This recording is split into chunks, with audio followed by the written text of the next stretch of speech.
Okay, this is a description by Claire Kahane of the symbolism involved in a journey of a Gothic heroine, a typical Gothic heroine in literature. Following clues that pull her onward and inward, bloodstains, mysterious sounds, she penetrates the obscure recesses of a vast labyrinthian space and discovers a secret room sealed off by its association with death.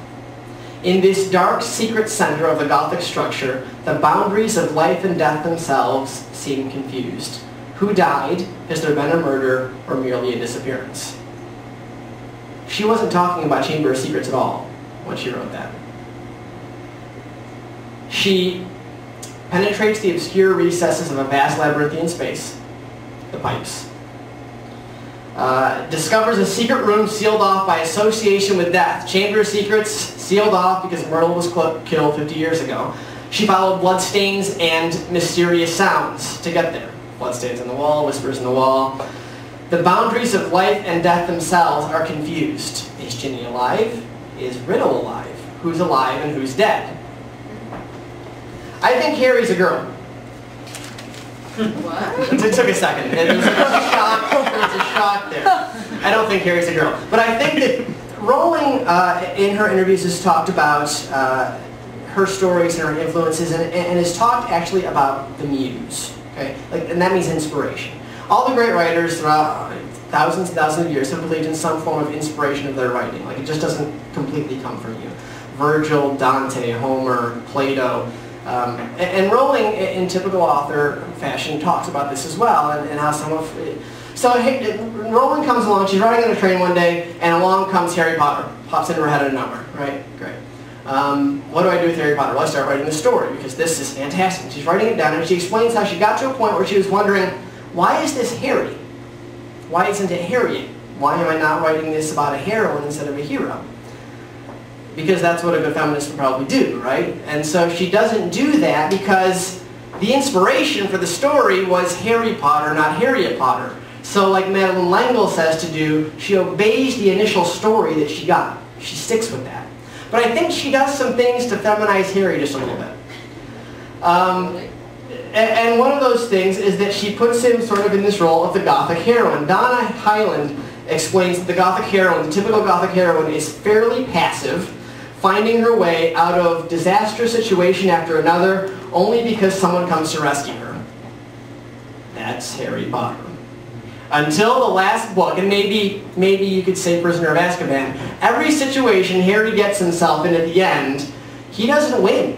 He gets rescued. And so in book 1, he's dead, almost, and Dumbledore shows up just in time to pull him away. In book 2, he's dead, almost, and Fawkes swoops in to save him. In book 4, we'll skip book 3 because that's kind of confusing with the whole time travel thing. In book 4, he is dead, almost. He's about to be killed, and he is saved by a spell he didn't know existed that came out of wand quarters that he didn't know existed. So he gets rescued again. His ghost parents come flying out and help him out of there. Book 5 totally screws the whole thing up. Has his poor godfather killed because he can't distinguish what's true and what's not. We'll get to some of that in a bit too. And he's about to be killed again, and along comes Dumbledore and saves him. Book 6, Harry's being dragged into the water, and an Albus Dumbledore, who I'm convinced was about 90% dead at that point, saves him from the inferi. So book after book, until that final bit there when he submits to his own death and comes back and is ahead of everybody, even the reader, because of some weird wand rule with Draco, where apparently you can punch him in the face and you're the Master of the Elder Wand or whatever. And he ends up Master of the Elder Wand, but that's the first time in the series that Harry knows more than we do. That's the first time he's ahead of us. That's the first time that he is the detective. He is Sherlock Holmes, who is saying, Watson, when we get there, I'll explain everything. And we're all going, I don't get it. And it's because Arthur Conan Doyle hasn't given us enough information yet. And Sherlock Holmes shows up and explains everything. And that's kind of what Harry does at the end. He explains the mystery. But up until then, he is this person who just gets stuck in situations and somebody gets him out. Okay? So we get kind of Harry as Gothic heroine in Chamber of Secrets. And I think that's a pretty cool reading. You can read more about it and pause the conversation. By the way, this is a book that I didn't write the entirety of this. I wrote one essay in this, and there are a bunch of other authors who contributed. And if you buy it tonight, actually one of the other authors is here, Heike Gwen Limbach. She wrote the essay on Ginny in here, so you can get 2 signatures tonight. I didn't misspell her last name. She didn't misspell Weasley. That was an editor. I don't know who that editor was. But, that was an editor error. Subsequent versions have been corrected. On to Prisoner of Azkaban, because we're going to run out of time if I try to think of clever transitions from one book to the next. Prisoner of Azkaban, Death Omens, right from the start. So we're already into this Gothic fear stuff. And then the Broken Balls book. Broken Balls, when fortunes turn foul. You've got some pictures of dehumanization, like werewolves in there, but she subverts the werewolf thing. Werewolves are not, you know, scary creatures unless they choose to be in Rowling's book. And so we're a big fan of a werewolf throughout the whole book, only we don't know he's a werewolf until the very end, unless you're really clever, and I wasn't. We've got a typical haunted house, but it's not really a haunted house, right? It turns out to be the werewolf, right? But then we've got some actual scary creatures in there, like boggarts and dementors. And she does great stuff with boggarts and dementors. Boggarts weren't so scary to me, really until Molly couldn't stand one down and was seeing her dead family. That was the first time boggarts got kind of scary. Up before that, they were kind of cliche. Yet, Lupin's classroom there is a picture of what we were talking about before with Maurice Sendak and children experiencing fear in a controlled environment, and what Rowling talked. Because there's Lupin having each student, 13 years old, face their own fear, stare it down, and laugh at it. That's a beautiful picture of what fairy tales are supposed to be for kids. Reading scary stuff and learning to deal with it and laugh at it and that kind of thing. Beautiful metaphor for that.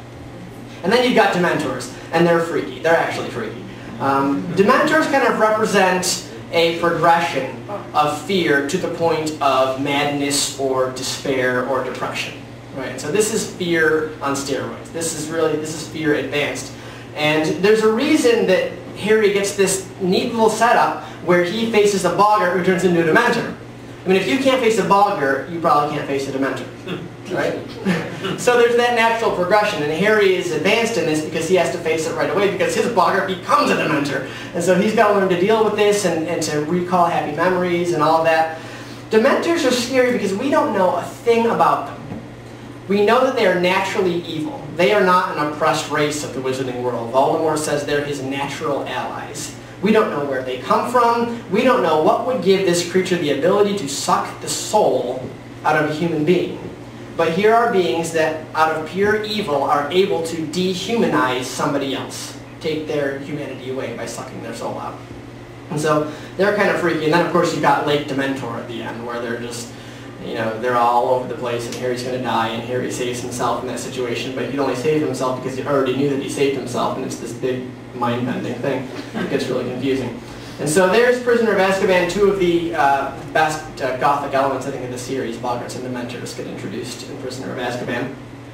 There are probably things you're thinking of, too, and if we have some time for questions at the end, you can bring them up. Goblet of Fire, though. Onward. Starts with a dark, mysterious dream. That was a weird beginning to a book, wasn't it? You get started, and this is the first time for how many chapters since the beginning of book 1 where we're out of Harry's perspective, except, surprise, we're not. He's having a dream. You know, it's a very, very strange and startling opening to the book, and it turns out the whole thing was a dream, and it's a dark and mysterious dream, and it's the mystery that kind of haunts him throughout the whole series, and the whole book there. And then you get to the end, and you have the dark ritual. The blood, flesh, and bone. That is freaky. That, I mean, you got Baby Mort, right? I mean, they drop him in, and they're cutting hands off, and they're pulling blood out, and they're pulling bones up from graves, and Baby Mort becomes Voldemort, and it's really this horrifying. This is where we learn why the restricted section is restricted. Because nobody should learn how to do that. That's awful. And that's why Dumbledore takes all the Horcrux books out, because nobody should learn how to do that. And that's absolutely awful and dehumanizing, and Voldemort is hardly even human in this book. The one thing Fudge gets right, you know, can you kill him if he's not human?